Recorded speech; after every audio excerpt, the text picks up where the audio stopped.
This past Tuesday evening, I stood in front of St. Dunstan's Church and welcomed people who were there to receive a hot meal packaged to go. It was an interesting experience. I was uncomfortable.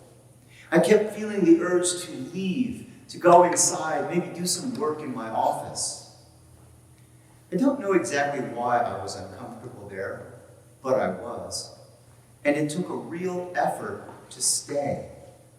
I did, of course. I welcomed people as they arrived, asked them to wash their hands, showed them where they could get a paper bag to put their food in, and then described the meal hidden in these brown paper boxes. Some of the people who come to our meals are clearly homeless. Some are not. The attendance has dropped by about half during this pandemic, since we closed our parish hall and went from serving a buffet meal to offering boxed meals.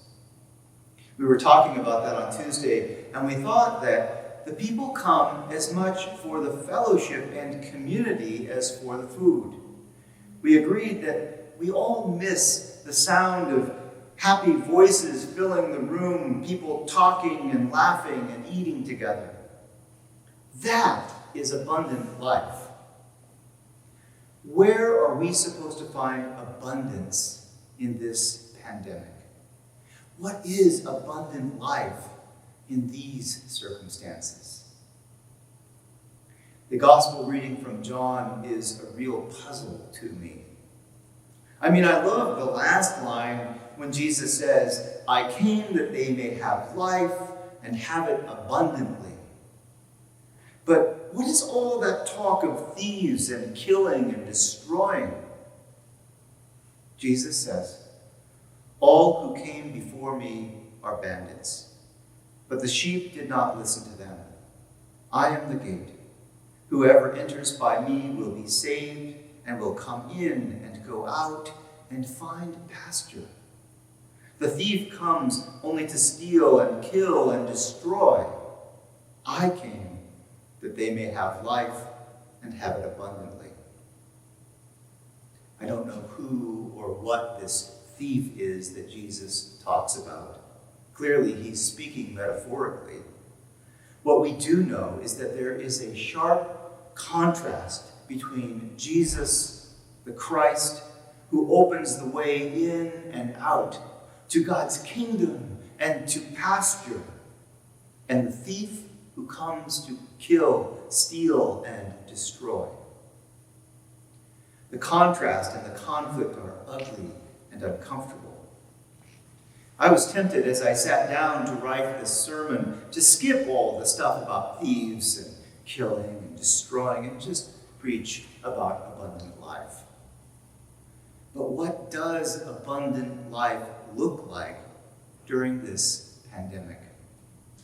On Tuesday, we were grieving the loss of fellowship and community. We call the Tuesday meal community dinner, after all. But is it community when we're handing out boxes to people and sending them on their way? I was so uncomfortable standing there, greeting one person after another. There were day laborers, there were elderly folks, there were disabled people with scooters. Some came in cars, others walked. Some looked clean and well put together. Others were disheveled and dirty. Some were friendly and talkative. Others appeared frightened with downcast eyes. I'm not sure why it was so hard for me to stay there. It's not hard to welcome people. I enjoy sharing a word of encouragement or a friendly observation. But it was hard, nonetheless. There's a part of me that wants to keep things orderly, to make sure people obey the rules. I sometimes have to resist the urge to tell people not to take so much food. I watch someone filling the second or third bag and think, do you really need that much?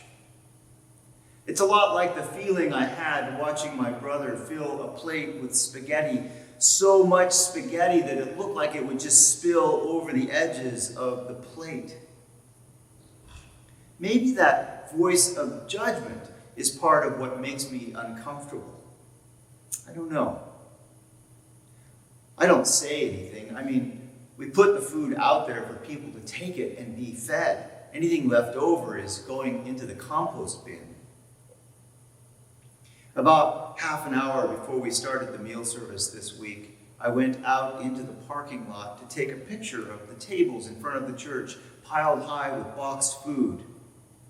And I had to step around this guy lying across the path. He's a regular, kind of a troublemaker. I had another one of those moments of inner conflict while I tried to decide if I would say anything about him blocking the path. I didn't. I just said hello, took my pictures, and moved on. Later in the evening, maybe an hour and a half later, a woman came through the line. We were chatting amiably. She was happy to see the desserts, I think. Then she asked me, "Was there a tall young man here earlier, dark hair, walks with a limp?" I knew exactly who she meant. It was the guy lying across the path. We all know him. "Yes," I said, "he was here, but he is gone already." Her eyes filled with tears, and she said, "That's my son. I was hoping to see him here, but I think he's avoiding me." We talked a bit more. Her son is homeless. Their relationship is hard. She told me, "I'm all he has, and he's all I have, but we can't seem to get along.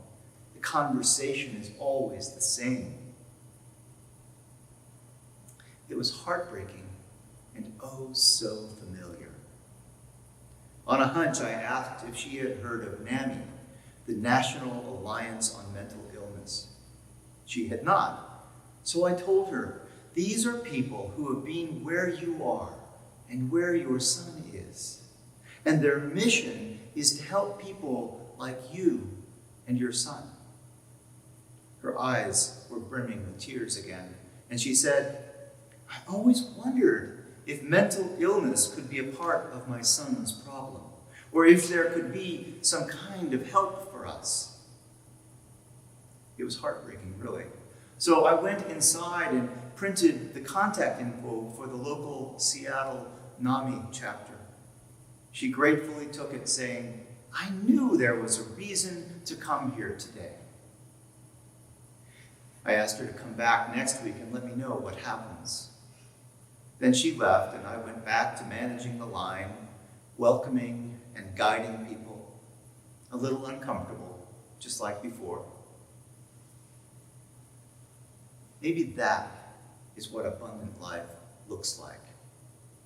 The struggle and pain don't go away, but there, in the midst of all that, in the midst of a pandemic, wearing a mask and gloves, cut off from fellowship and human companionship, there are moments like this.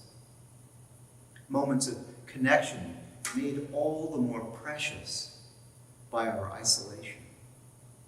Moments of blessing made all the more dear by the suffering around us.